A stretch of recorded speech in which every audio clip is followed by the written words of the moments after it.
Le président rwandais Paul Kagame a prononcé une allocution le jour de l'ouverture de la 75e Assemblée générale des Nations unies. Le sommet s'est déroulé dans un modèle hybride en raison de la pandémie de coronavirus. Dans son message, le président Kagame a noté que le succès dépend du renforcement des institutions tant nationales qu'internationales, y compris le travail des scientifiques, des innovateurs et des créateurs. Il s'agit notamment des valeurs humaines positives que les citoyens et les gouvernements investissent dans ces institutions.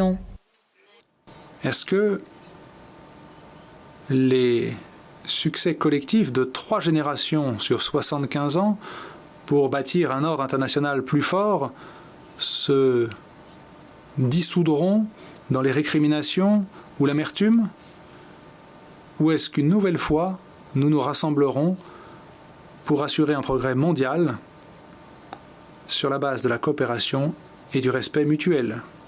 À nous de faire ce choix. Le président Kagame a également déclaré que l'heure n'était pas au doute ou à l'hésitation, tout en saluant le travail exceptionnel accompli par l'Organisation mondiale de la santé. Il a souligné que la création de l'accélérateur d'accès aux outils Covid, y compris le COVAX Global Vaccine Facility, était d'une importance cruciale pour l'Afrique. Il a par ailleurs soutenu que l'objectif pour l'Afrique est de tirer parti de ses propres ressources pour renforcer l'impact des partenariats mondiaux pour la santé tels que le Fonds mondial et Gavi.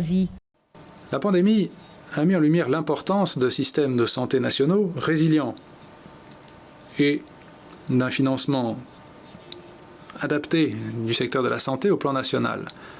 L'Union africaine défend ce programme auprès de ses États membres en mettant l'accent non seulement sur de plus grandes dépenses, mais sur de meilleures dépenses. L'objectif, c'est pour l'Afrique d'utiliser ses propres ressources pour renforcer l'impact des partenariats sanitaires mondiaux. Nous continuerons de travailler à renforcer l'OMS et à la rendre plus efficace. Pour ces 75e assises des Nations Unies, le président rwandais Paul Kagame a rappelé aux délégués qu'il y a 25 ans, la conférence mondiale sur les femmes abégines a tracé un programme de transformation sur l'égalité des sexes, mais a reconnu que la véritable égalité des sexes n'a toujours pas été atteinte dans aucun pays. Et bien que les objectifs de développement durable aient été adoptés il y a 5 ans, la plupart des pays, en particulier en Afrique, étaient déjà en retard avant 2020.